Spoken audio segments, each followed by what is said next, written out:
ഗുരുവായൂർ ക്ഷേത്രകുളത്തിൽ അഹിന്ദു വനിത reels ചിത്രീകരിച്ച സംഭവവുമായി ബന്ധപ്പെട്ട് ആചാരലംഘനം നടന്നതിനെ തുടർന്ന് പരിഹാരമായുള്ള ശുദ്ധികർമ്മങ്ങൾ ഇന്ന് പുലർച്ചെ 5 മണി മുതൽ ക്ഷേത്രത്തിൽ ആരംഭിച്ചു. 18 പൂജകളും 18 ശീവേലിയുമാണ് ആവർത്തിക്കുക.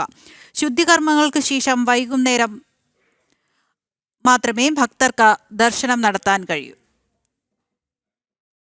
കഴിഞ്ഞ 20-നാണ് അഹിന്ദുവായ വനിതയും ഫാഷൻ ഇൻഫ്ലുവൻസറും റിയാലിറ്റി ഷോ താരവുമായ ജാസ്മിൻ ജാഫർ ഗുരുവായൂരപ്പന്റെ ആറാട്ട് നടക്കുന്ന തീർത്ഥക്കുളത്തിൽ കടന്നുകയറി റീൽസ് ചിത്രീകരിച്ച് സോഷ്യൽ മീഡിയയിൽ പോസ്റ്റ് ഇട്ടത്.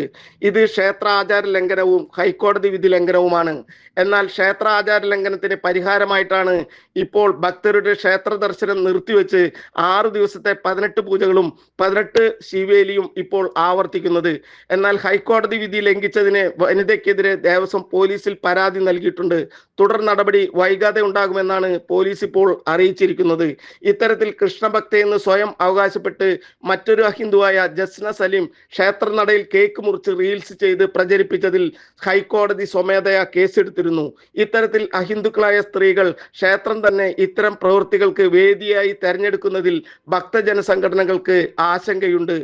ഇത്തരത്തിൽ ക്ഷേത്ര ചൈതന്യത്തിന് കോട്ടം തട്ടുന്ന പ്രവൃത്തികൾ ചെയ്ത അഹിന്ദുവായ വനിതയ്ക്കെതിരെ ശക്തമായ നിയമ നടപടിയടക്കം എടുക്കണമെന്ന് വിവിധ കോണുകളിൽ നിന്നും ഭക്തജന സംഘടനകളിൽ നിന്നും ആവശ്യം ഉയർന്നിട്ടുണ്ട്. ജനം, ഗുരുവായൂർ.